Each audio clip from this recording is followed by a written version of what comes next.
A beautiful morning to you from wherever you're listening across the world. This is Oluyole 98.5 FM. It's the 25th day of the 8th month of the year 2020.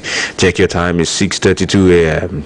Time for conversation with Dayo and Tola. I am Oladayo Ogunbowale.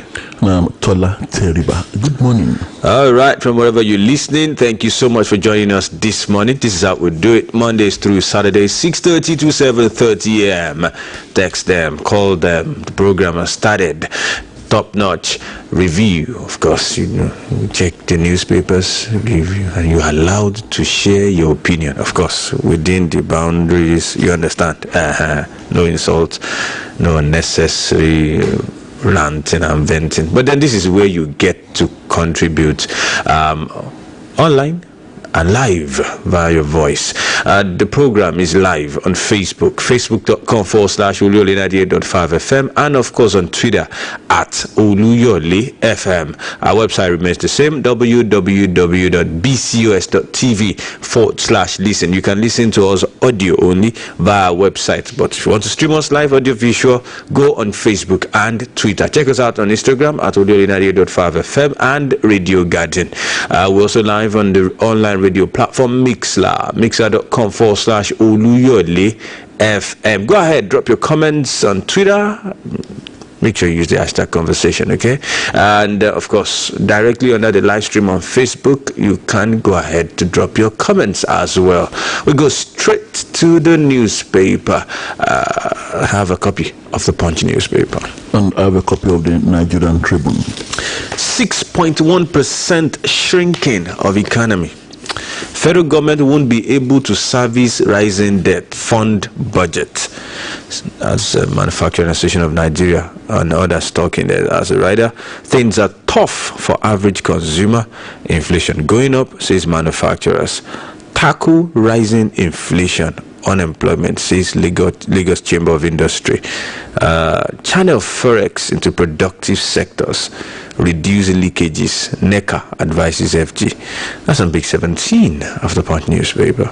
And banner headline of the Nigerian Tribune: how COVID-19 oil price crash worsened Nigeria's economy.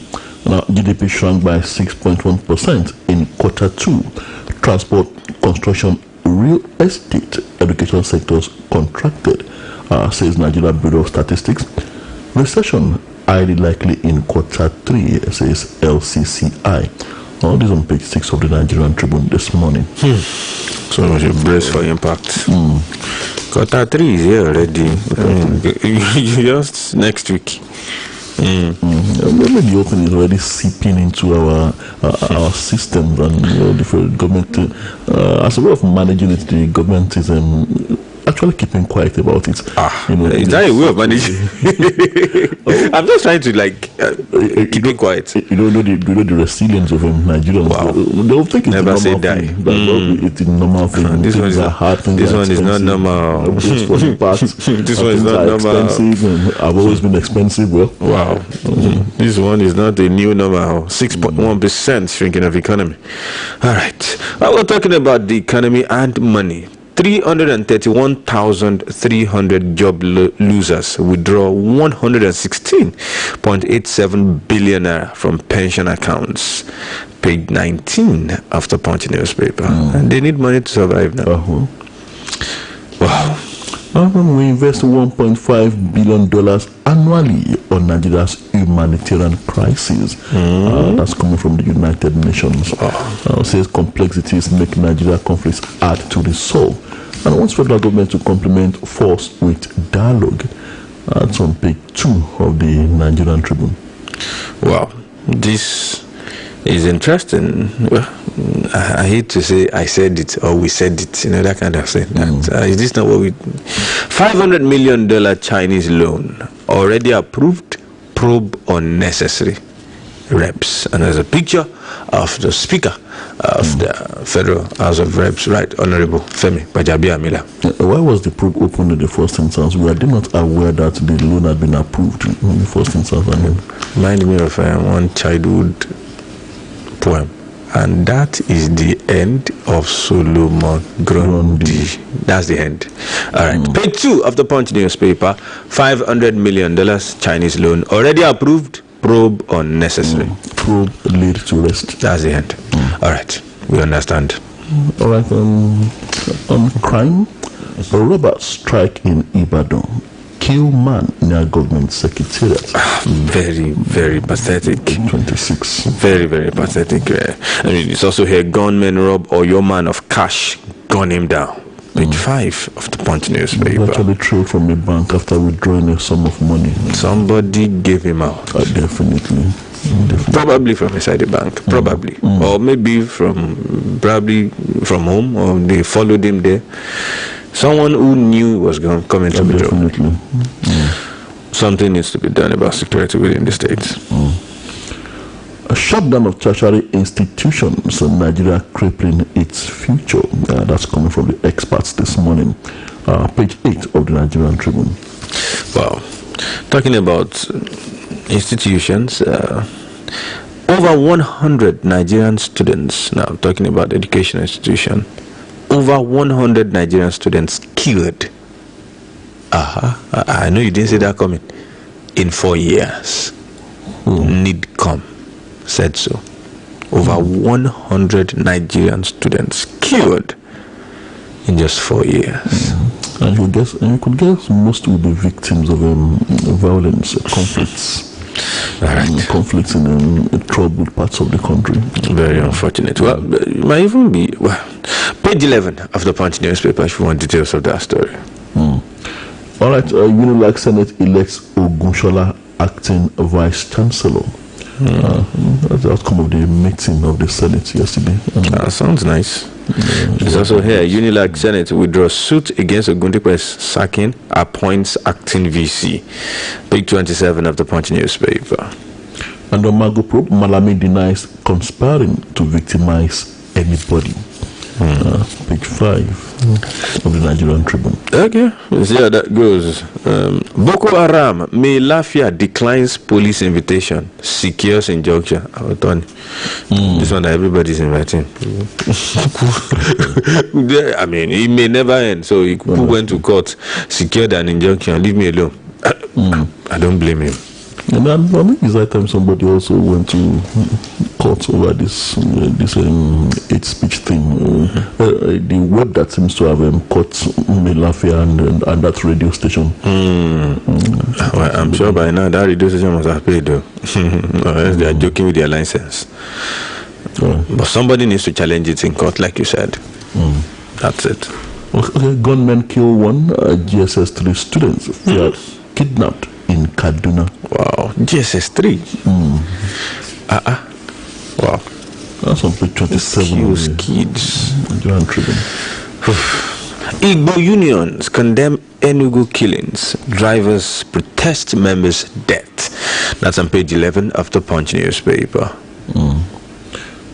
Some news from the foreign scene. Mali junta wants 3-year military rule.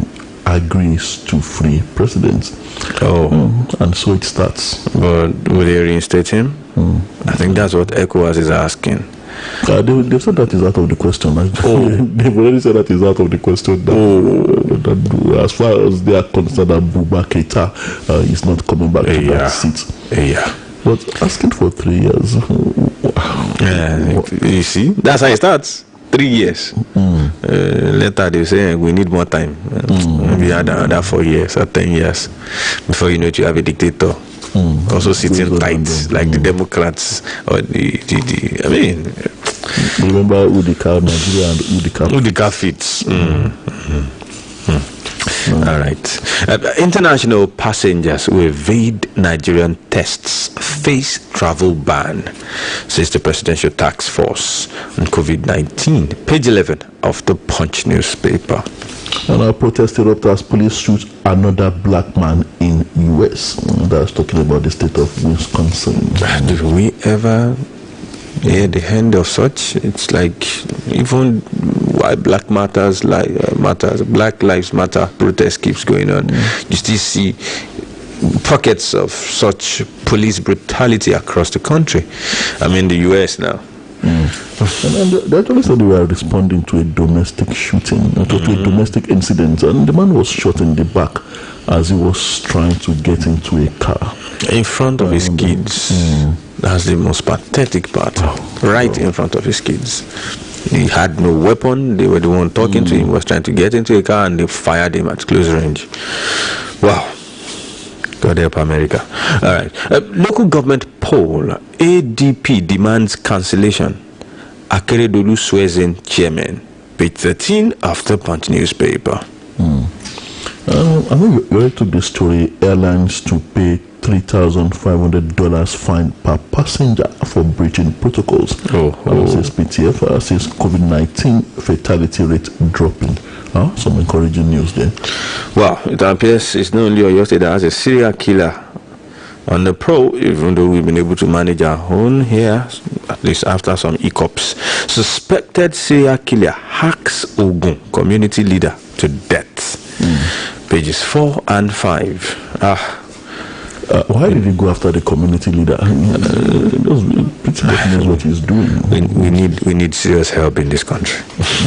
Something is just not right. Something or some things are clearly just not right. Wow. All right. Assembly probes Lagos 3 missing helicopters. Summons officials. It is well. Page 6 of the Punch newspaper. Assembly, as Lagos Assembly probes Lagos 3 missing helicopters. I think there is a story here. Someone officials that says that some officials have been probed for the use of the helicopters. Okay. There's something about the assembly summoning some government officials for using the helicopters when they were not supposed to. So where is the helicopter? Where are the helicopters now? That's the challenge. Nobody saying some people could not have used it, but did they go to? Did somebody privatize it or what?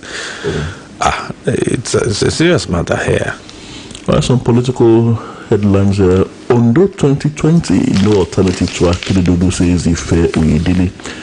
APC, a formidable force in Ondo, Akeredolu says. By elections, Lagos PDP vows to take on APC vote for vote.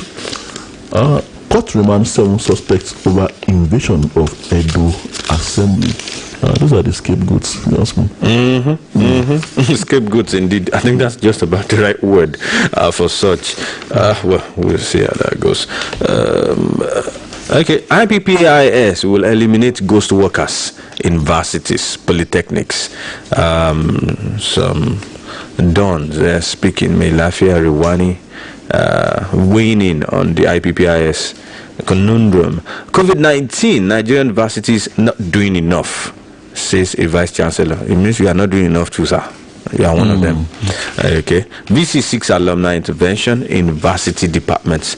That's the education angle. Okay. We also have 25 high-profile corruption cases stuck for years in courts, says senior advocate of Nigeria. Bandits raid Kaduna town school, kidnap scores, kill one. That must be the JSS3 students. The story took a while ago. Bandits. Now they are turning on schools. Well, fortunately, it's as if they found a safe haven in Kaduna. Bandits roaming around with guns, killing people, kidnapping. Wow. What we'll do for commercial break. We'll go on the break. When we're back, we'll take more headlines and we'll go straight to the meat of the news. Don't go anywhere.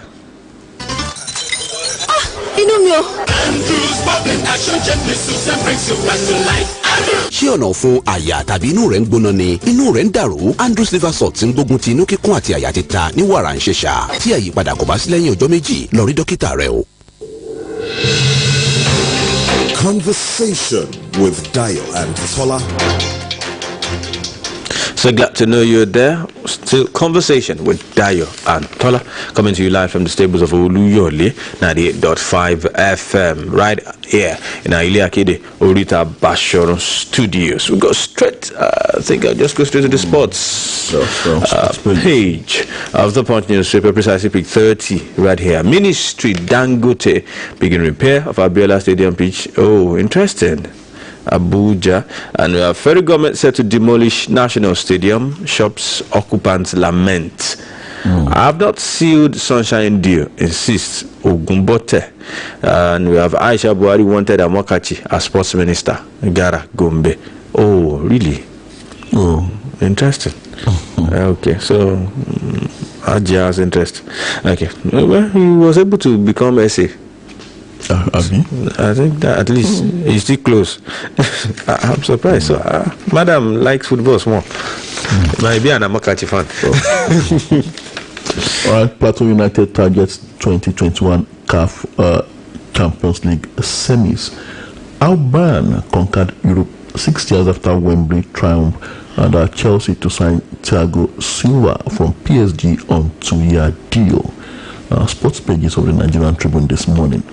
We have COVID-19. Okpekpe race organizers count losses. Amunike wants Barca against selling Messi. Backs Coman. Messi will go one day. And that's about that on the sports page right here. If you have more, so I'll go to the meat of the news. Well, I'd like to take this one from Oyo State on some gratifying news. 449 pensioners get 1.3 billion gratuity in Oyo, and the next of kin of 124 dead pensioners were also presented with the gratuities of the deceased. That is almost 500 homes smiling yesterday. So that's 573 households. Wow. Well, Mr. Governor, thank you. Thank you. I know people are listening who have people that are one of those people, at least will give a sigh of relief. And that story, it was about 2011, 2012 retirees, right? Yes, 2011, precisely local government, retired local government staff and retired primary school teachers. Man, since 2011, 2012. This is 2020. No wonder some have died already. Is there the next of kin that is collecting it. So, Mr. Governor, please continue. Thank you. That's the best we can. Just thank you. You know, this is the part where we say thank you. On behalf of those over 500 families, we appreciate you. We go straight to the meat of the news. Time check, 6:49 a.m. Destination time, 7:30 a.m. Want to fire the first shot? I'm talking economy this morning. How COVID-19 oil price crash worsened Nigeria's economy. GDP shrank by 6.1% in Q2. Transport, construction, real estate, education sectors contracted, coming from the MBS, and recession highly likely in Q3, says LCCI. Nigeria's gross domestic product GDP in real terms declined by 6.10% year-on-year in Q2 2020, thereby ending the 3-year trend of low but positive real growth rates recorded since the 2016-2017 recession. This is according to the second Q2 GDP report released by the National Bureau of Statistics on Monday. Now, when compared with Q2 2019, which recorded a growth of 2.12%, the Q2 2020 growth rate indicates a drop of minus 8.22% points and a fall of minus 7.97% points when compared to the first quarter of 2020, which is 1.87%. It also says that economy in dire straits will go into recession in Q3 2020, with inflation and unemployment rates reaching an all-time high of 12.82% and 21.7% respectively. In the second quarter of the year, the Lagos Chamber of Commerce and Industry, LCCI, has described the nation's economy as facing serious challenges and might go into recession at the end of the third quarter. Now, these are the grim realities. It's also here, it's on the front page, 6.1% shrinking of economy. Federal government won't be able to service rising debts, fund budget. And if you can't fund budget, okay. Now, the questions here again, and as we keep asking again and again, what are the plans? What are our projections to cope with these emerging realities? The truth is that, unlike in 2016, when it very much seemed like the recession came upon us suddenly, now we have actually seen it coming. And aside from loans, which in any case has thrown up more challenges by way of debt servicing, not very much has been heard from the economic think tanks. And as regards looking inwards for alternative means of boosting the economy, it seems like the country at present is struggling on too many fronts. Insecurity, insurgency, terrorism, high-level corruption. The culture of impunity is such that implementation of the elaborate programs of economic rejuvenation will be most difficult at this time. It's very much like wanting to commit to reconstruction or building in the theater of an unresolved war or conflict.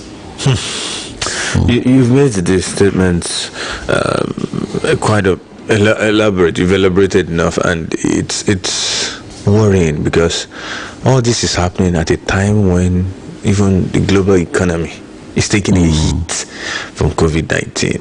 Clearly, we had this coming. I mean, anybody who has been listening to us from the beginning of the year will know that from day one that COVID-19 started, at least we've done our best to talk about post-COVID economy. We always talk about it. So, I mean, you just need to have just cut us a slack a bit to take time to listen. You know, we've been talking about this. So every government across board, federal government, state government, local government, even councillors know that there's something that was coming. It was imminent, that the economy was going to take a hit. The only challenge is what had been done thus far and what is being done currently to at least we can't wish it away, but at least to serve as shock absorber for what is coming. Unfortunately, we have a bagload of debts. When that report came out last week that Nigeria spent 97% of its foreign revenue on servicing debt within the first 6 months of the year. I don't know how people read data. That should send some people, to the streets. I'm not calling for, but that we should ask questions. That this is not a time to even take more. Then can we begin to, if possible, beg for debt relief? Because it is not sustainable. And following the rider on the Punch newspaper here, that's exactly what the Manufacturers Association of Nigeria is saying. That federal government will not, they are not saying may not. They've probably plotted their graph. They said federal government won't be able to service rising debts and fund budget. I know, talking about asking questions like you mentioned, actually, Dayo, like I said before, I've seen something, what I would call a worrisome trend amongst Nigerians, getting so used to this pattern of economic hardship, so that we no longer realize that it's hardship anymore. We begin to think it's normal. Well, things are new normal. This is not COVID-19. This is post-COVID-19 economy.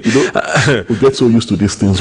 So, things are expensive. Things are hard. Not knowing that something much more bigger, much more difficult, much more challenging is coming up on us. Serious. When you say your economy is shrinking by 6.1%, now we have entered negative. According to the Nigerian Bureau of Statistics, the economy has entered minus. A lot of people might really not get that yet because they just people are importing again. Businesses are just opening in Lagos. We will soon run out of the stock of what we had, and then when we have to go and buy a new at 4.76 on the parallel market to $1. I think government across board should begin to do things. Enough of just talking and talking and talking. I'm still waiting for the policy that the central bank would deploy now on managing forex. That's one. And two, this galloping inflation. It keeps increasing every month. Unfortunately, unemployment is also increasing too. So it's not as if people have more earning power or what we call bargaining power. When you have money to manage things, you can throw money at it. But if you look at one particular headline, that 331,003 job losers withdraw 116.87 billion from pension accounts. It means the pension account too is going down. And if you know how federal government has been managing things, that account is one of the accounts they use to buffer some things if you really need to quickly solve some problems. So, but the owners are saying, give us our money. The truth is, most of these people that withdrew this over 100 billion naira are not withdrawing it to go and invest. is to eat, to survive. Survival. That's the unfortunate part. We just cannot but maximize this platform to reach out to everybody in government. Please do something. I know. We're talking about doing something. Whatever the government is doing, actually, they may be doing some things, and then maybe there's a perpetual need for them not to press the panic button. Maybe that's why we don't seem to be hearing much coming from that side. Tola, we went on lockdown in April. This is August, though. Whatever is being done doesn't seem to be getting better. So I mean, sometimes I just want to be sincere to myself and guy, prepare. They just be. That's it. That's just it. That is just. Well, typical Nigerian, they would ask, what could be harder than what? Okay. What could be? May we not see what is harder? may we not? May we not? I mean, you seen Belarus people going on the streets. Okay. It was Venezuela even before COVID-19. They had oil. Venezuela has, they have all the crude oil. Mismanaged oil. So, well, talking about money, $500 million Chinese loan already approved. Probe unnecessary. Says reps. I tell you, calm down. Calm down. That money, $500 million. All right. The House of Representatives on Monday defended its decision to suspend activities of its standing and other committees, saying there was no hidden agenda. Okay. It also faulted its committee on treaties, protocols, and agreements for investigating the $500 million loan facility Nigeria recently secured from China, saying it had already been approved by the National Assembly and captured in the 2020 Appropriation Act. But before activities of the committees were suspended on Thursday, the Committee on Treaties, Protocols, and Agreements had written the Ministry of Transportation demanding documents containing loan agreements with China from 2000 to date. Among the facilities the committee is probing is the $500 million loan secured from China Exim Bank to finance railway projects under the Ministry of Transportation. The People's Democratic Party had on Saturday asked the Speaker of the House of Representatives, Femi Gbajabiamila, to step aside for allegedly frustrating investigations into executive corruption. The party stated this in a statement titled PDP berates Gbajabiamila for frustrating corruption investigation in the House of Representatives. Also, they asked Speaker to step aside, and it was signed by the National Publicity Secretary, Tola. Well, we have approved $500 million Chinese loan. Probe is not necessary. Quoting the House of Reps now, ends making reference to the recent $500 million China loan by the PDP spokesman, which has already been approved by the National Assembly through a transparent and formal request, was either a deliberate misrepresentation of facts or an utter ignorance of history. Wow. Wow. $500 million Chinese loan already approved. Probe unnecessary. And that's his hand. Open cinema. I think all this may be coming from the transport minister's warning, warning that the Chinese may pack their bags and bags. And you may not get the other loans you want to get. If we proceed with this. And maybe there has been a meeting. Clearly. And, well, maybe the books have been opened and they've shown the House of Press Speaker and his associates the consequences, possible consequences of going ahead with the probes, and perhaps it doesn't look too good. Maybe that's why the Honorable Speaker now is saying that well, it's been signed. The probe is unnecessary. I mean, we don't know why the transport minister actually said that the Chinese may decide to withdraw their assistance. Something they've already started. Would they be so much in a hurry to, assuming that is the case, would they be so much in a hurry to want to pull out of Nigeria? And basically, I think Nigeria is of very huge interest to the Chinese at this time. So we need them as allies, right? But if you don't pay China debt, one of the reasons why they are interested in us, so that they actually know that most likely not pay. That's the headline today now, that we will not be able to service debt. That's their prayer. which is why they are interested. Which is why I don't think they would be in a hurry to, if we go ahead with this program, we insist on renegotiating the term. That is why I believe they won't be in a hurry to say they want to pull out of any deal with Nigeria. May God deliver us from China. I think they actually fought a battle for the soul of Nigeria's economy with other superpowers, and they are winning. And they are winning. So it's all right. Okay, you have one more story before we open the phone lines. I'd like to take this story on a shutdown of tertiary institutions in Nigeria crippling its future, and that's coming from the experts this morning. That's on page 8 of the Nigerian Tribune. The outbreak of the COVID-19 pandemic is pandemic set off a rash of panic measures in Nigeria, as in many other nations of the world, including and particularly the blanket and sustained shutdown of educational institutions. But experts are saying that the protracted closure of Nigeria's tertiary education institutions has grave implications for the country's manpower development and, by extension, its future prosperity, among other effects. A professor of political economy and management expert, Pat Utomi, said the sustained closure of tertiary institutions is tantamount to killing a generation's growth. There's no question that what is happening is that we are killing one generation's growth. When normalcy eventually returns, there will be a break in the pipeline of trained manpower from within, and that's never good for any economic system, especially where we are lagging behind in quality educated people. Nigeria keeping its future with sustained shutdown of tertiary institutions. That's coming from quite a number of experts. Well, on education, permit me to add this story. Over 100 Nigerian students killed in 4 years need come.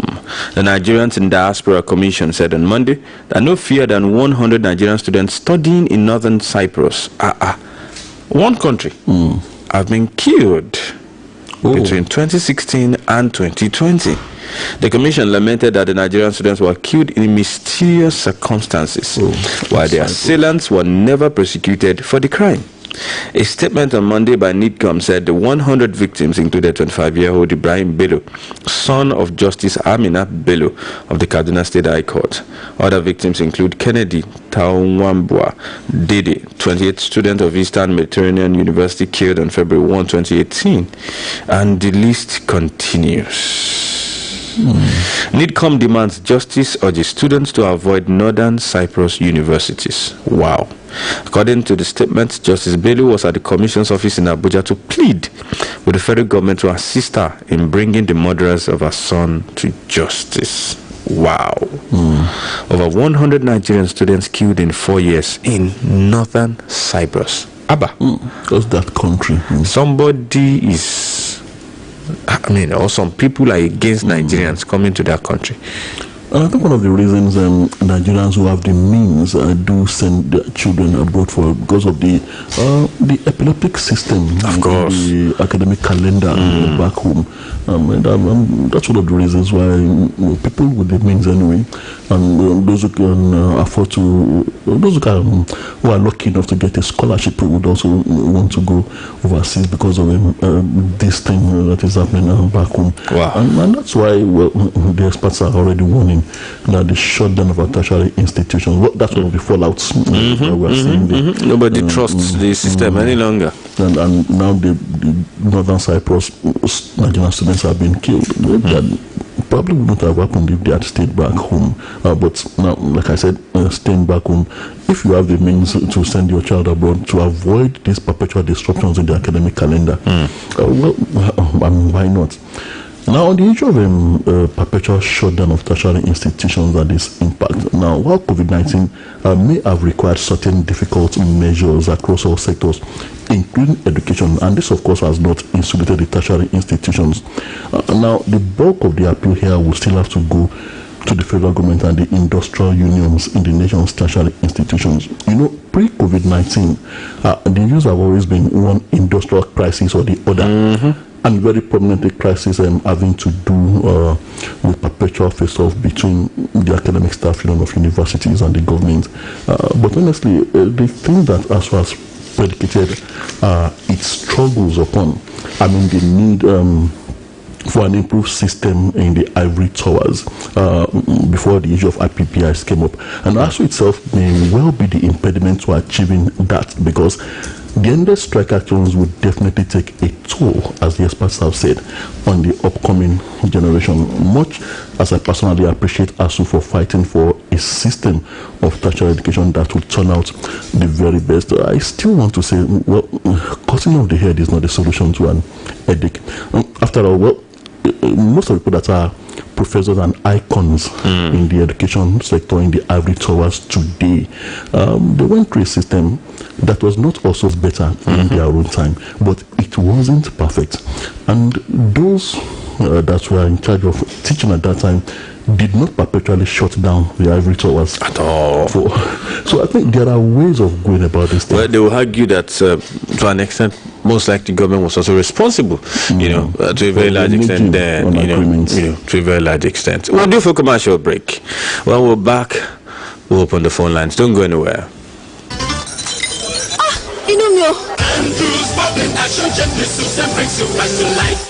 ṣé ọ̀nà fún àyà tàbí inú rẹ̀ ń gbóná ni inú rẹ̀ ń dàrú Andrews liver salt ń gbógun ti inú kíkún àti àyà títa ní wàrà ń ṣẹ̀ṣà tí àyípadà kò bá sí lẹ́yìn ọjọ́ méjì lọ rí dókítà rẹ o.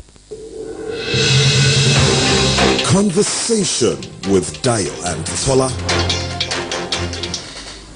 So glad to know you're there. It's a conversation with Dayo and Tola. It's time for you to join the conversation. 080-550-9850. 080-550-9850. That's the number to join the conversation from wherever you are across the world. We have a first caller here. We're still waiting for the first. Alakunle Don on Twitter is saying the shaming by lawyers is tip of the iceberg. A date with International Criminal Court will be a fair deal. Okay, he's quoting Yinka Odumake right there. Okay, thank you, Alakunle Don. Since we have a first caller here. Hello, good morning. Good morning, sir. Nice to have you, sir. Friends. Now, I say this country, the leadership of this country, we must like this country. Because look at what is happening. They keep on borrowing. What they borrow, what do they use it for? And the need to have this money, because Nigeria in the world people won't be able to establish our milk. When you borrow, and we are still look at what the National Assembly has definitely done. They are picked to borrow over $500 billion for what? When we are borrowing, what do they use it for? Then we focus on the key leadership in this country. Because they are set of clueless people. They are ruling this country now. Set of clueless people. Then I want to commend the effort of the state government for paying the pensioner money. Then we continue to help him and take him to greater heights in Jesus' name. Amen. All right. Thank you, Prince Adiremi. But you use some words that are not friendly.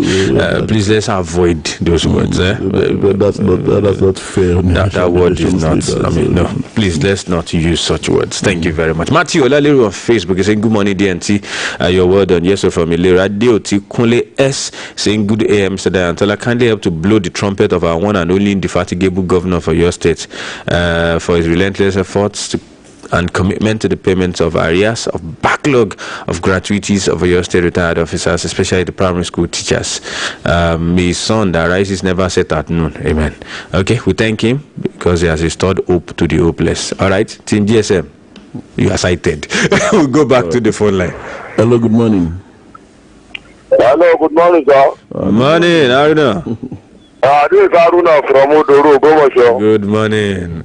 Mr. Diati, God will continue to bless you for me. Amen. This early morning conversation has become my early morning breakfast. Thank you very much. You're welcome. I want to try to support what Mrs. Aisha Buhari said as regards the Okocha being appointed as a sports minister.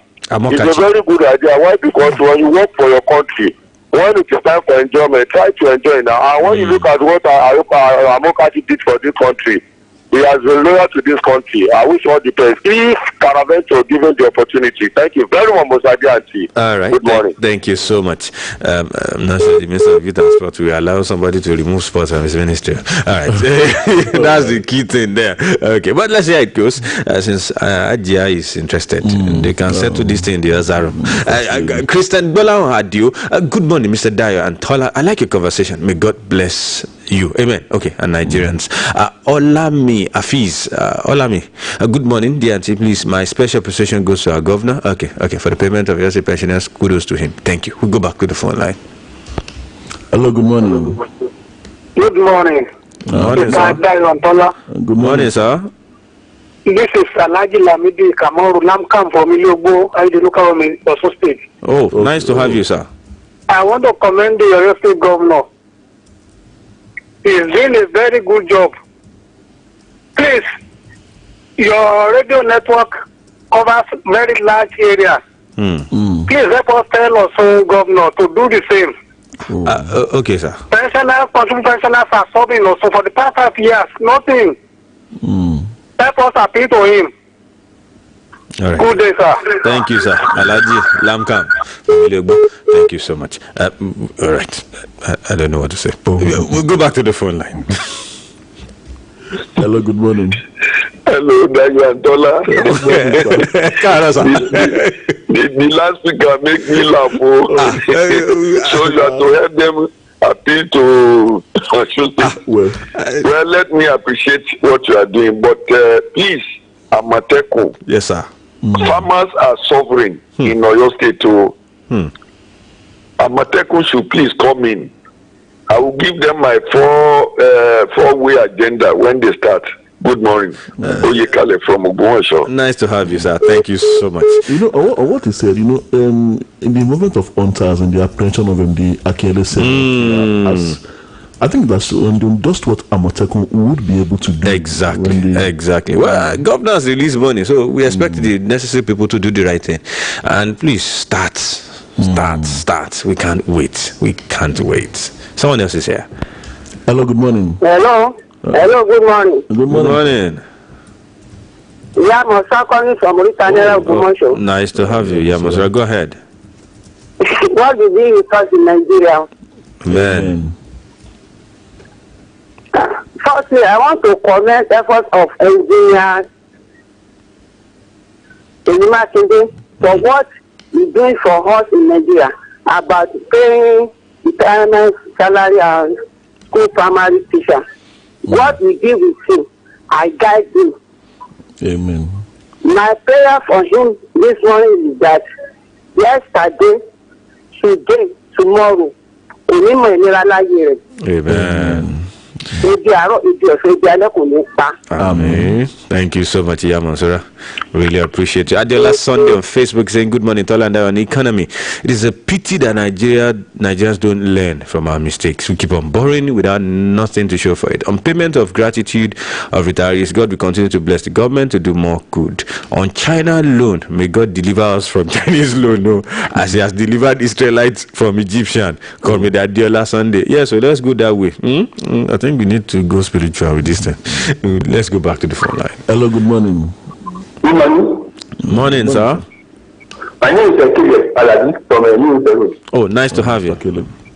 I just want to comment on this security issue in the state.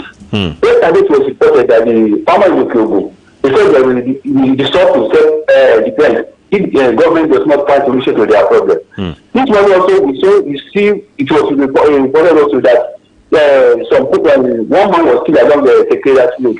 I want our new government to find solution to this security issue.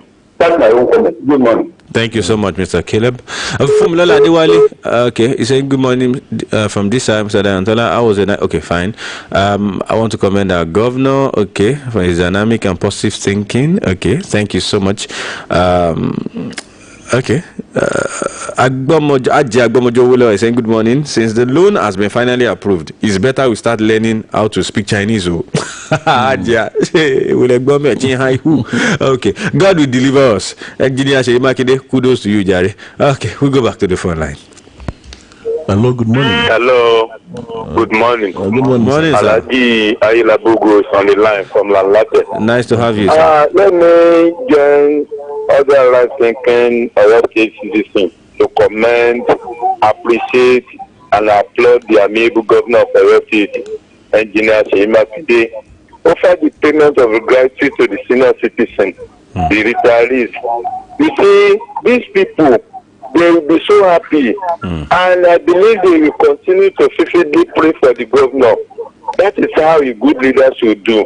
These people are senior citizens of Oyo State, and they need the gesture. So thank Mr. Governor. On security, it is high time Amotekun should come out. Let them come out, and then let them make use of the these people, the Agbekoya, then the other people. So they should make use of them, and I believe we shall stand up in our state. Alaji Ayilabugo from Lanlate. Thank you so much, Alaji. All right, the phone line is still open. 08055009850. That's the number to join the conversation. We can still take more calls before we go. Hello, good morning. Hello, good morning. Good morning, sir. Reverend Babatode, from Lanlate. Nice to have you, Reverend. I want to throw an encomium at our government, Sheyi Makinde, for paying the gratuity of the primary school retirees. That is how it should be. He knows that those people had worked relentlessly and they deserve this gratuity. So I say kudos to him. If we continue like that, the people of Oyo will praise him and there will be enjoyment for all of us. Then the next thing that will be taken is that of security. Look at the man that was killed along the government house yesterday. Oh, Reverend, that's from your hand. I think I spent almost 60 seconds anyway. Okay, so we can take more calls. Hello. Good morning. Good morning. Morning, sir. I'm speaking from Ego in Osun State. I didn't get that name, sir. I'm speaking from Ego. Toyosi from Iwo. Go ahead, sir. Okay. On the issue of the Nigerian students killing in Northern Cyprus University, I think the federal government must do something quickly now before they kill the rest of our students over there. And the Radical that was the first country the number of students that have been killed. That's not the solution. They must follow the profession so that the all our students over there belong to this country. Thank you so much, sir. Well, she's in charge of NIDCOM that announced it, so it appears they are helpless too. Folari Gerard on Twitter says, "Are we prepared for post-COVID-19 economy? Is that really a question? A country that is borrowing grains. After campaigns of self-sufficiency, did we ever exit a recession? Has life improved post-2015? What is Mr. T's Twitter account?" Okay. All right. Folari, I don't know too. I don't know. You ask so many questions. I'm not sure I have answer. He raised several questions. So we'll go back to the phone line. Hello, good morning. You're on. Hello, you're live. Morning, Mr. Okay, Mr. Faladu. Okay. Please go ahead, sir. I want to discuss the issue of the last year. But when you say corruption does not mean betterment of a funds alone. That's not enough corruption alone. Profit is part of corruption. This man against his own word that there was a governor. Just when he go he was invited to come and mention the name of governor. He cannot answer it. Now he was seeking court injunction. Why are you seeking court injunction? You need to have your part. Why are you seeking court injunction? It's very unfortunate that in this country we just try to misuse so-called fundamental human rights. It has limitations. Somebody wrote against one governor that he has stolen Abajaningo. Yes, he has stolen 540 million. When he was asked to come and produce the evidence, he cannot produce it. Anything that tries to contravene national security, to me, I think such a journalist should be prosecuted. Thank you. Good morning. Thank you so much, Mr. Falado. Mobolaji Elijah, he's here saying, good morning, Mr. DNT. Please, what are they doing about Kaduna killings? In fact, I'm tired of hearing the news of killing every day. Can't our government do something about this? The election is coming now. We know how many policemen they will release for the election. God will pray, come and deliver us in this country. Elijah from Ilero. Let's take one more call. Hello. Hello. Good morning. Hello, good morning, sir. Morning, sir. My name is Chris Obodi from Oluyole. Oh, nice to have you, Mr. Chris. Yeah. I just want to say that I do hope that those people praising Governor Makinde now for paying pension and other salaries will not turn around in 2 years' time to start criticizing that there is no development in our state. So I hope they should remember now he's paying pension and that they should remember to support him during the next second term because they are happy now.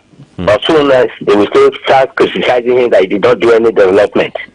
Two, I don't know why PDP is not asking every APC and the government of APC to resign. I don't think that is the way they should get to. They should get the position back. They should wait for election time instead of President Buhari resign. APC this resign. This one step aside. I think they should wait for that time. When the election comes, they can be able to. Then this lockdown issue. We are shouting lockdown here, lockdown there. But I want to say, if the Governor Makinde did not use his number 6 sense that time to make sure he did not lock down like the others, the state would have been worse off. And that is why he's called a very big point on my own side. Then I want to say that you people, the way you speak about on your radio, you discuss, is like you only lean to one side of one party, that is the PDP. Although I'm not surprised it's your paymaster. So because where you see APC case that are positive on the newspaper, you don't read it. Really? You only read the negative side of it. So thank you very much. Well, Mr. Chris, thank you so much. But that's your perspective. If you notice, in fact, there was a day somebody texted me, the day we were talking about the governor of Ondo State. It was like, how much did Akeredolu give you? You know, the way we were talking about his dressing that day and all that. So really, no, if you've been following us. I know this body that a positive story about the APC. You notice this program is non-partisan. No. We read it as it is written. Mind you, this is newspaper review. We didn't write the news anyway. Okay, so thank you, Mr. Chris, for your comment. Just share this opinion. Thank you for sharing your opinion with us. Of course. Good morning, Mr. DNT. That's Mr. Sheya Deleke, Sheyatronics on Facebook. He's saying, good morning, DNT. The current Oyo State government is a template of what governance should be. Oyo government is a typical example of good leadership. Kudos. Thank you so much. We'll go back to the phone line. 08055009850. That's the number to join the conversation. Hello, good morning. Hello, good morning, sir. Good morning, sir. Yes, I'm calling from Ogunoso. Your name, sir? This is Asikagbola. Okay. Go ahead, sir. On the issue of 500 billion loan, you want to acquire from China. These people, this lawmaker, they are just beating about the bush. They are wasting our time, deceiving us every day. They know already that the poll is not going to see the light of the day. And they went ahead. Now, they say they must stop it. Why are they deceiving us?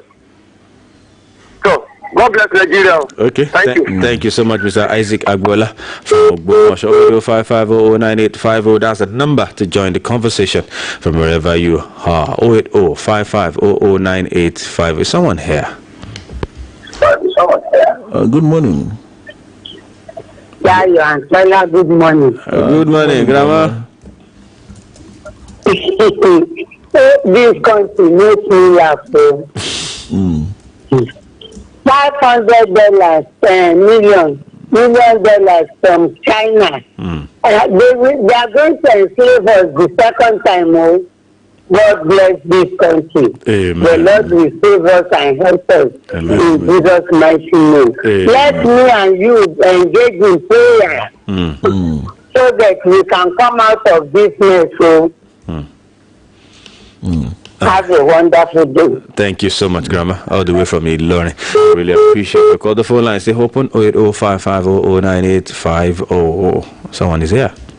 Hello, good morning. Hello, good morning. Good morning, sir. Hello.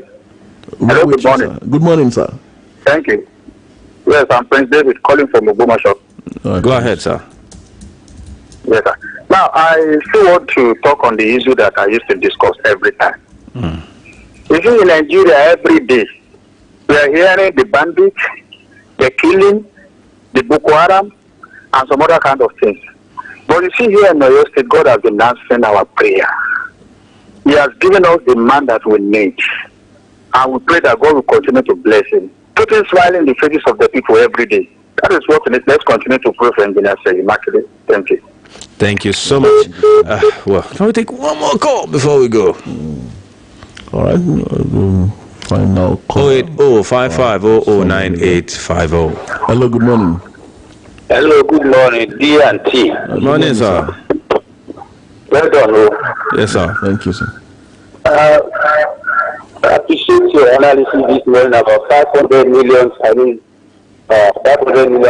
from China. But that also conclude, you said government should do something. That's something I want to hear from you. Fiscal and monetary policies. And let the government hear you loud and clear.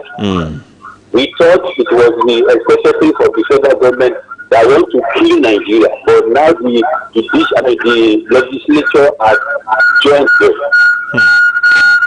Why are they trying to destroy this country for God's sake? Chinese slow. They want to destroy this generation or the next generation. What is their purpose in the government after all? They are representing people, but now they are really representing people. They are just there for their own interest, not even considering the purpose of giving them the opportunity to represent their people. They go ahead this nation. Amen, sir. Your name, sir, location?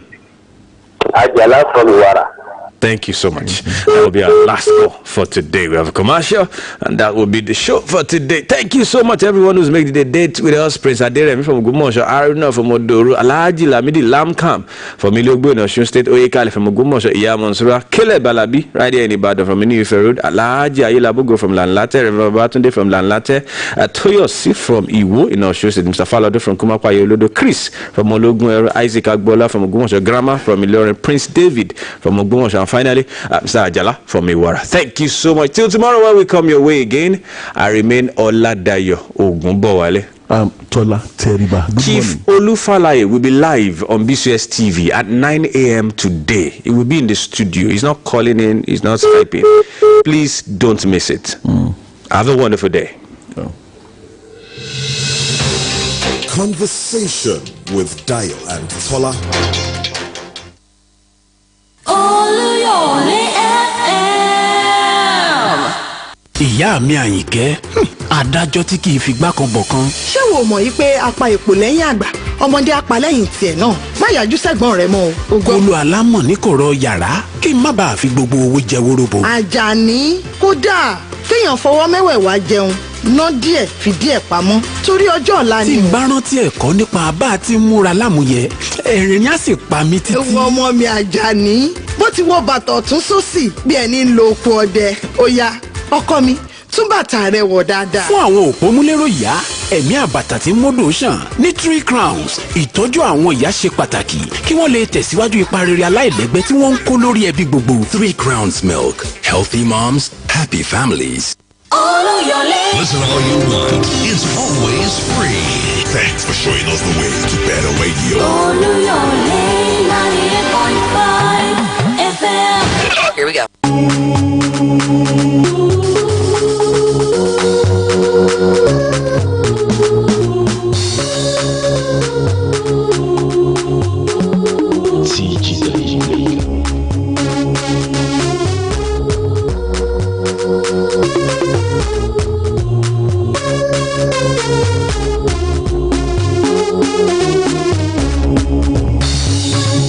Good morning, Ibadan. Good morning, Oyo State. Good morning, Nigeria. Time check at 7:30 a.m. I already know it's sport time right here on Oluyole 98.5 FM, the trailblazer, the pride of the nation. I call the station the numero uno, the best in the West. And of course, the show is Spotted Beat. And of course, you know how we do it. We'll simply bring you all the best, all the news that you can use in the world of sport. Bring you the latest, the hottest, and of course, the juiciest news. And don't forget, exclusive interviews that you can only get on this radio dial. Tell your friends that the show is live this lovely morning with Oluwaji Ogunmola. You can listen to us online. Just visit www.bcs.tv/listen, and of course, listen live, watch live stream live on Facebook and on Twitter. On Facebook, we are www.facebook.com/Oluyole 98.5 FM, and on Twitter, we are at Oluyole FM. You can also listen via Radio Garden.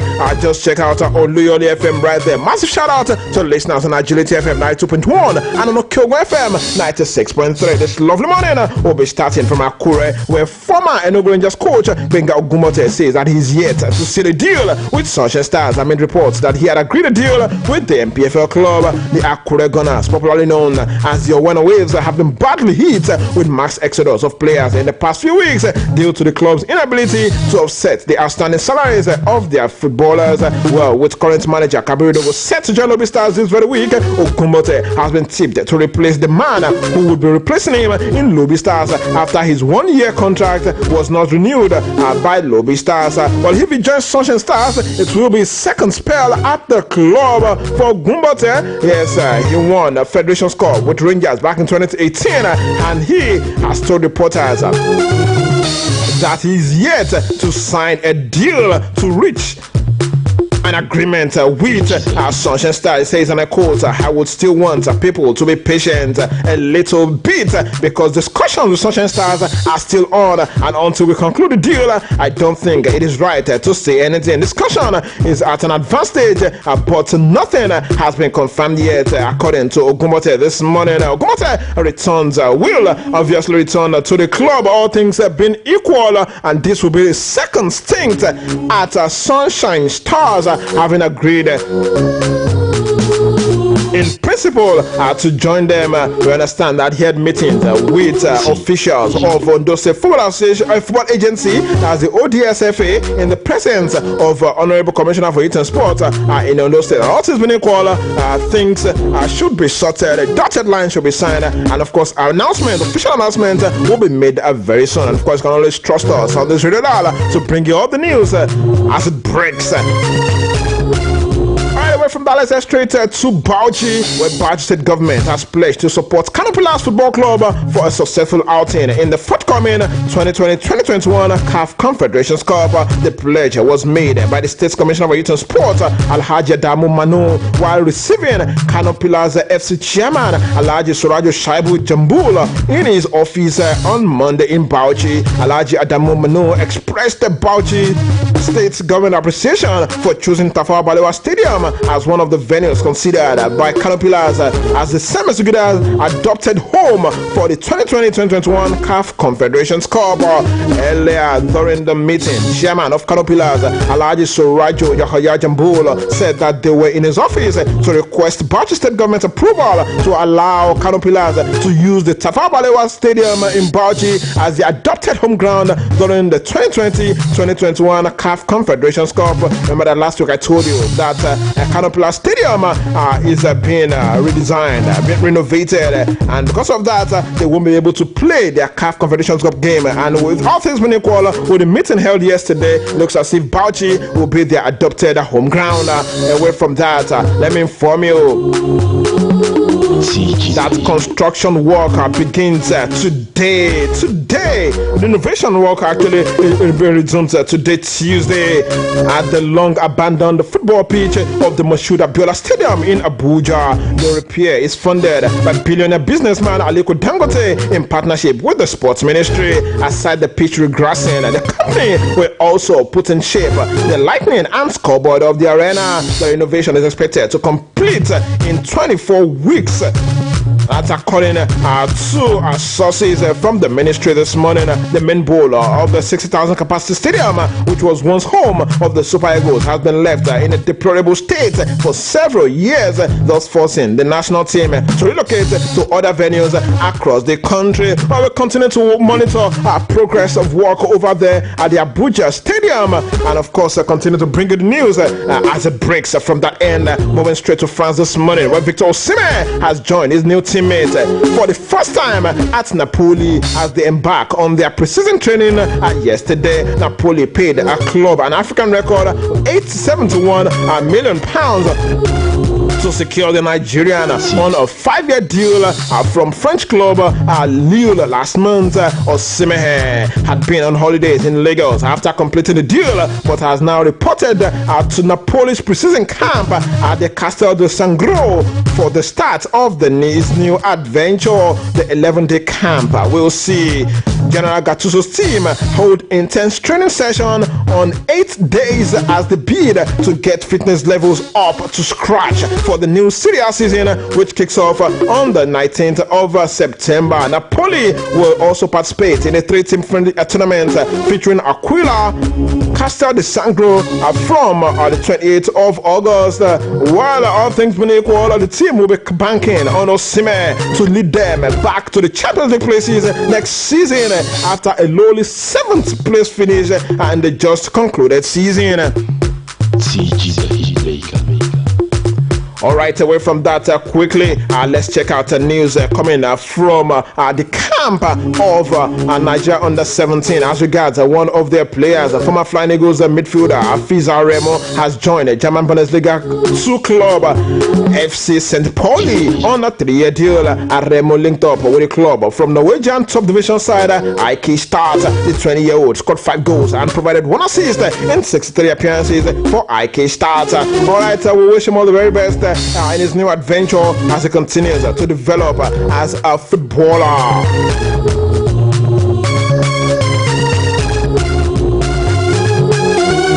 Away from that, let's check out our other stories this morning. I'm heading straight to the NBA and talking about the playoff bubble series this morning, where LeBron James scored 30 points to lead the LA Lakers to a dominant 135-113 game 4 win over the Portland Trail Blazers, as the NBA remembered Kobe Bryant on Mamba Day. Well, in other games played in the early hours of today, Rockets lost to Thunder 114-117, making the series tied at 2-all. Indiana Pacers lost to Miami Heat 87-99 points, and of course Miami winning the series by 4-0. The Milwaukee Bucks defeated Orlando Magic 121-106, with Milwaukee leading the series by 3.21. Well, a quick one coming from the camp of Philadelphia 76ers this morning, as Brett Brown has been sacked as head coach of the club following his first-round playoff exit. Brown took charge of the Sixers back in 2013, coaching the team through the transitional process, rebuilding a period before overseeing runs to the playoffs during his last 3 campaigns. The Boston Celtics completed a 4-0 sweep of the Sixers on Sunday in the opening round of the Eastern Conference playoffs, and Brown was relieved of his duties within 24 hours of that particular defeat. Moving straight to the world of tennis this morning, before I go on my first commercial break on the show, Serena Williams overcame a scare against the Dutch qualifier Alanza Rocks to reach the West and Southern Open third round in New York. American Williams, who is 38, stopped Ross 7 out of the match as she won that particular encounter at 76, 36, 76 in almost 3 hours. The 2-time champions will play Greece at 13th seed Maria Sakkari in the third round. And quick one from that same tournament, and Murray delivered the biggest win since his comeback from hip problem by knocking Alexander Zverev out of the Western and Southern Open on a Monday. Quick commercial break on the show this morning. When I return, we'll be returning to the world of football. Mikolo, my engine sounds like brand new. Is it not the same Mobile Super 1000 you used to service it? Now the same Mobile Super 1000, but levels don't change. Yes! Mobile Super 1000 XHP is now improved to meet the highest standard of quality APISN. So, whether you buy Mobile Super 1000 XHP, Mobile Super 2000 semi-synthetic, or even the new fully synthetic Mobile Super 3000, you are guaranteed the APISN perfection in every drop. Make it mobile.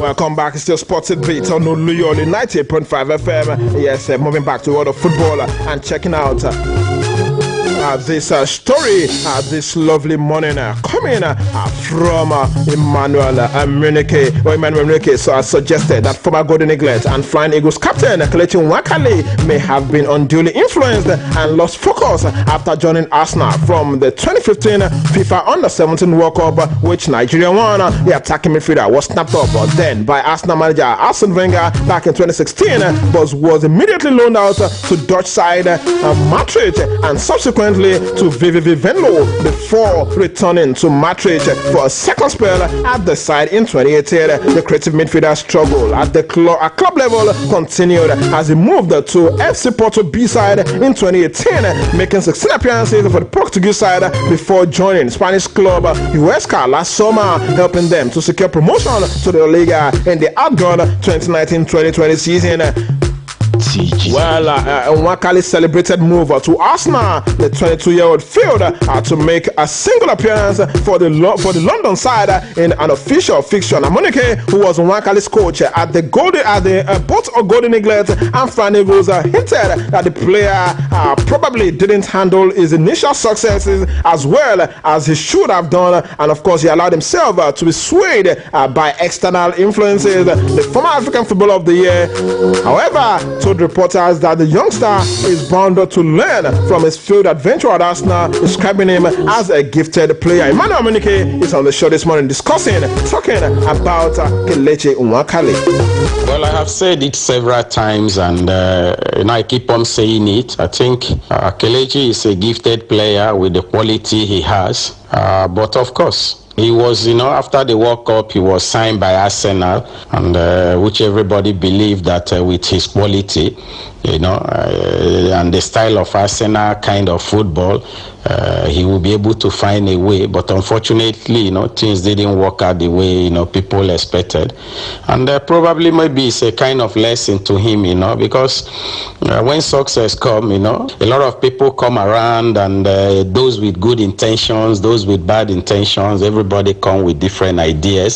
So, but if you are not able to, to sit down and analyze things, at the end of the day, it looks as if you're jumping from one direction to another. Hey, listen to Munike talking about Kelechi Nwakali. Well, Nwakali this coming season will be representing Huesca, and wish him all the very best. All right, moving on. This lovely morning, Paris Saint-Germain manager Thomas Tuchel says that Lionel Messi will be welcome at the club if he ever decided to leave Barcelona, but he does not expect the Argentine forward to do so. Messi joined Barcelona when he was just 13 and has scored a record 634 goals for the club in 730 games, and is also their most decorated player with 33 trophies, but the 33-year-old is into the final year of his contract at Camp Nou. Reports from Spain have cast doubt about his future at Barcelona after a disappointing season that culminated in an 8-2 Champions League humiliation by Bayern Munich in the quarterfinals this month. Tuchel said PSG will need a deeper squad to cope with the demands of the short turnaround to the new season. Let's listen to the coach of Paris Saint-Germain, Thomas Tuchel, speaking to newsmen immediately after their Champions League final loss to Bayern Munich on Sunday. Let's listen to him. I will be back on Sports Tidbits.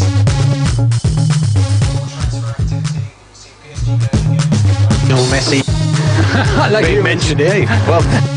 Well, I mean, there'll be more transfer activity. Do you see PSG going again? There's people like Lionel Messi. For me, being mentioned here. Well, it's very welcome. It's very welcome. But honestly, we lost Edinson Cavani, we lost Thomas Meunier, we lost Tanguy Kouassi. We lost for this campaign only. We lose now Thiago Silva, we lose Choupo-Moting. There's a lot of players, and when I see like Bayern, they're investing, keeping their squad together. If we want to compete on this level, we have to use the transfer window now, make the squad wider. The next season will be very, very demanding, without any breaks, without a winter break after the Corona long break. So we start again on Saturday. If we want to keep the level, we have to build a strong squad. I know you laughed when I mentioned Messi, but obviously that's the talk of Europe at the moment. Would you be in the frame for that if it happens? Which coach says no to Messi? I mean, come on, guys. But not many clubs can afford him. That's my point. I hope. I have. We decided not to talk about transfers, not one transfer in this period here. So we will sit together in the next days. We have many things to do to improve the squad, to keep the level of the squad, as I mentioned, the players that we miss here.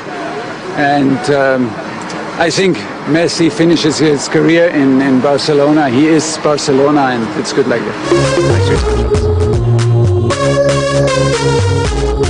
That was Thomas Tuchel talking about his squad, the fact that he needs to get better players, and he wouldn't mind to have Lionel Andres Messi in his team. The 2019-2020 French Ligue 1 season was cancelled back in March amid the COVID-19 pandemic, and the new campaign kicked off over the weekend. A couple of transfer rumors this morning, and Chelsea, we understand, is close to signing defender Thiago Silva on a one-year deal. The Brazilian centre-back, who is 35, became a free agent following PSG's Champions League final defeat to Bayern Munich on Sunday. Silva, who spent 8 years with PSG after joining from AC Milan back in 2012, will become Frank Lampard's third signing of the summer following the arrival of Hakim Ziyech and Timo Werner. Alright, moving straight to Old Trafford, where Harry Maguire is very unlikely to face any jail time if he is found guilty of charges of aggravated assault and attempted bribery of a police officer, according to a lawyer in Mykonos. The Manchester United captain spent 2 nights in police custody after he was arrested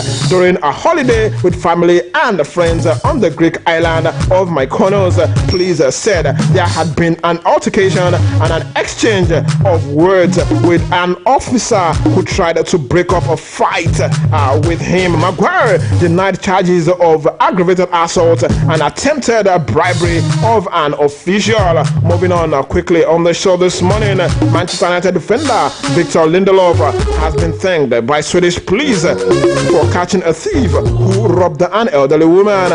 According to a report from there, on Monday, after the crime took place in Lindelof's home city of Västerås, which is west of Stockholm, asked for comment, United confirmed the story that he actually saved them. Another commercial break on the show. I'll be back to round off.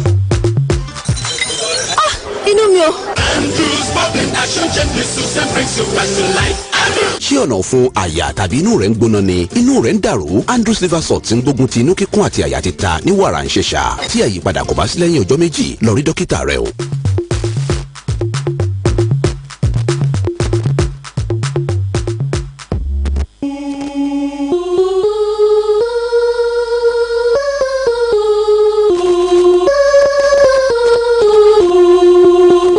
That's all Tempermeters and Sports Beat this lovely morning. A big thanks to everyone who's in part of today's production, and of course a bigger thanks to you and you for listening. The show returns tomorrow morning. Until then, do have a lovely day and stay safe.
The time is 10 minutes to 8, and you're on to Oluyole FM 90.5 Ibadan.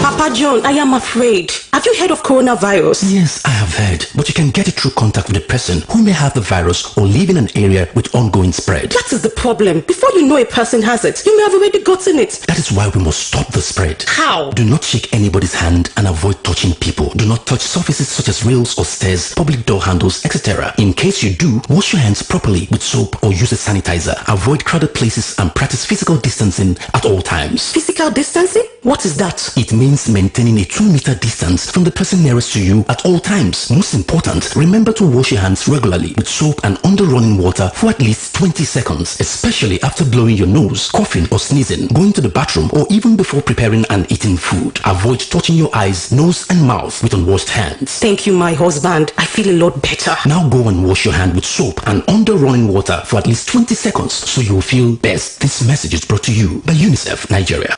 Orí mi wú ọmọ mi ọkùnrin gbá bọ́ọ̀lù wọnú àwọn tí wọ́n fi gbégbá orókè nínú ìdíje bọ́ọ̀lù àfẹsẹ̀gbá àti ilé ẹ̀kọ́ wọn. Ọmọ mi obìnrin náà tún gba àmì ẹ̀yẹ nínú ìdíje ijó rẹ̀. Mo dúpẹ́ púpọ̀ lọ́wọ́ Indomie noodles tèmi nìkan fún oúnjẹ aṣaralóore pàtàkì fún àṣeyọrí ẹbí mi àti fífún àwọn ọmọ mi ní okun tí ó pé láti ṣe àṣeyọrí gẹ́gẹ́ bí ìfi ọkàn wọn. Èmi ò ní fi Indomie noodles mi rọ́pò ohunkóhun nílé ayé yìí. Ẹ̀yin màmá, ẹ jẹ́ kí àwọn ọmọ yín ṣe déédéé pẹ̀lú ìṣaralóore ti Indomie kí wọ́n bá lè jẹ́ ẹni tí ó dára jù nínú ohun gbogbo tí wọ́n bá ń ṣe. Ẹ̀yin màmá, kí lè dúró ṣe?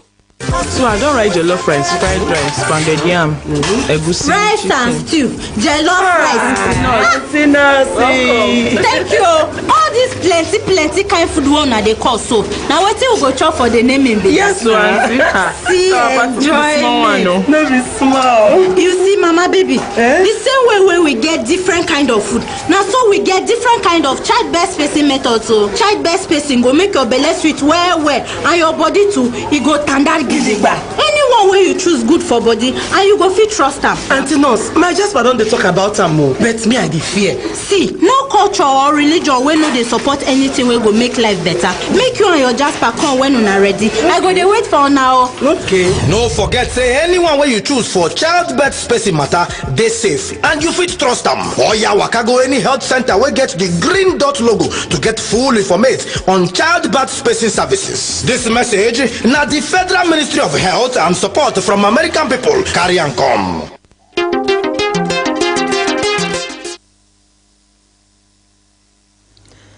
Good morning. Admission. This is to inform the general public that Simeon Adebo Staff Development Center is admitting candidates into 9-month basis course in Secretarial Studies with a computer application. Qualification: interested candidates should possess SSE, WAEC, GCA, NECO with at least 4 credits at 1 sitting or 5 credits at 2 sittings, including English language. Application of candidates awaiting results will be considered pending the fulfillment of the minimum entry requirements for the course. Please note that admission is on first-come, first-served basis. Method of application: application form can be obtained from the Department of Management, Secretariat's Computer and Basis Studies Simeon Adebo Staff Development Center on presentation of a bank teller and receipt for the sum of 5,000 naira. Completed application forms are to be submitted at the place of collection on or before Monday, 7th September 2020. Duration: the course will run from Monday, 14th September 2020 to Friday, 11th June 2021. Subjects: the subjects to be taken include shorthand, 80 words per minute, keyboarding, 352 per minute, English language, computer education, secretarial studies, offices of practice, principles of accounts, government regulations, introduction to business studies, social studies. For further inquiries, call 0812 652 6549 or 0803 851 2717. Announcer S.O. Okedum, Mrs. for Honorable Commissioner, Ministry of Establishments and Training.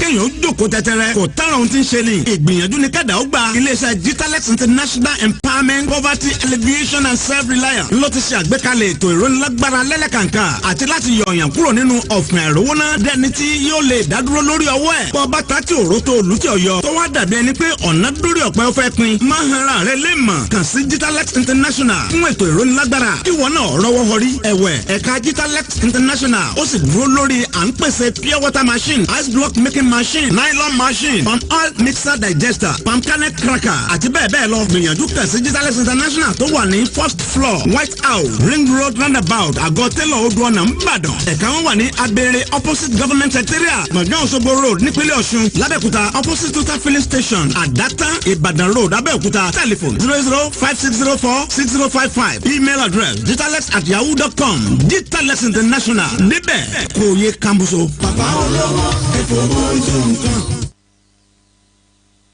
Hooray! Technical education is now free in